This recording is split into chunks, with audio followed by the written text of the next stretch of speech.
தாய் தமிழ் உறவுகளுக்கு வணக்கம். விஜயுடன் கைகோர்க்கும் 4 முக்கிய தலைவர்கள் என்ற தலைப்பில் இந்த காணொளியை காண்கிறோம். நடிகர் விஜய் கட்சி ஆரம்பித்தார், கடை விரித்தார், கொள்வார் இல்லை. அவர் கடை விரித்தார், அவர் கடைக்கு வாங்குவோர் யாரும் கிடையாது. அந்த அளவுக்கு கடை காற்றாடுகின்றது. அவருடன் கூட்டணி வைக்க எந்த தலைவர்களும் முன்வரவில்லை. ஆட்சியில் பங்கு, அதிகாரத்தில் பங்கு என்று அறிவித்தால் கூட்டணி சேர பல கட்சிகள் தன் பின்னால் வரும் என்று எதிர்பார்த்தார். ஆனால் அவை எதுவுமே வருவது போன்று தெரியவில்லை. இந்த சூழ்நிலையில் விஜயுடன் கைகோர்க்க 4 முக்கிய தலைவர்கள் முன்வந்துள்ளனர்.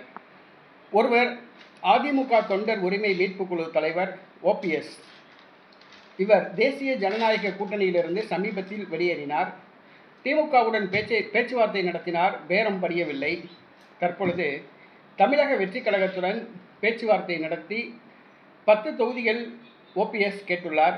அதற்கு விஜய் சம்மதித்துள்ளார் என்று கூறப்படுகிறது. முறையான அறிவிப்பு வந்தவுடன் மதுரையில் OPS விஜயை அழைத்து மாநாடு நடத்துகிறார்.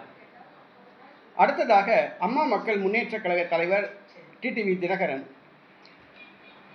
தேசிய ஜனநாயக கூட்டணியில் இருந்து வந்த அவர் டிசம்பர் மாதம் தன்னுடைய கூட்டணியை அறிவிப்போம் என்று கூறியதிலிருந்து தற்போது அவர் பாஜக கூட்டணியில் இல்லை என்பது உறுதி செய்யப்பட்டுள்ளது. OPS இருக்கும் அணியிலேயே அவர் இருக்க விரும்புவதாக கூறப்படுகிறது. தவேகாவுடன் அவர் ரகசிய பேச்சுவார்த்தை நடத்தி வருகிறார். அடுத்து ஒரு முக்கிய தலைவர் முன்னாள் முதலமைச்சர் செல்வி ஜெயலலிதாவின் தோழி சசிகலா. சசிகலாவை விஜய் தன் பக்கம் இழுத்துள்ளார். சசிகலா விஜய்க்கு ஆதரவாக பிரச்சாரம் செய்வார் என்று கூறப்படுகிறது. தமிழக வெற்றி கழகத்தின் சார்பில் அவர் தமிழக வெற்றி கழகத்தின் ஆதரவின் சார்பில் உசிலம்பட்டி தொகுதியில் சசிகலா போட்டியிடுகிறார். 4வது முக்கிய தலைவர் செங்கோட்டையன் நாளைய தினம் அதிமுகவை உடைக்கிறார். அதிமுகவை உடைத்து 10 சட்டமன்ற உறுப்பினர்களுடன் ஒரு புதிய கட்சியை ஆரம்பித்து தமிழக வெற்றி கழக கூட்டணியில் இணைகிறார்.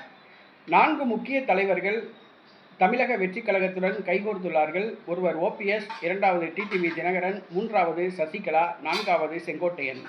OPS, TTV தினகரன், சசிகலா ஆகியோரை தன் பக்கம் இழுத்தால் தென் மாவட்டத்தில் தேவர் சமூக வாக்குகளை முழுமையாக கைப்பற்றி விடலாம் என்று விஜய் கணக்கு போடுகிறார். அதேபோன்று செங்கோட்டையனை தன் பக்கம் இழுத்தால் கொங்கு மண்டலத்தில் கவுண்டர் சமூகத்து வாக்குகளை தன் பக்கம் இழுக்கலாம் என்று கணக்கு போடுகிறார். அவருடைய கணக்கு தேர்வில் வெற்றி பெறுவாரா, பாஸ் பண்ணுவாரா அல்லது ஃபெயில் ஆவாரா என்பது மக்கள் கையில் உள்ளது. அதுவரை பொறுத்திருந்து பார்ப்போம்.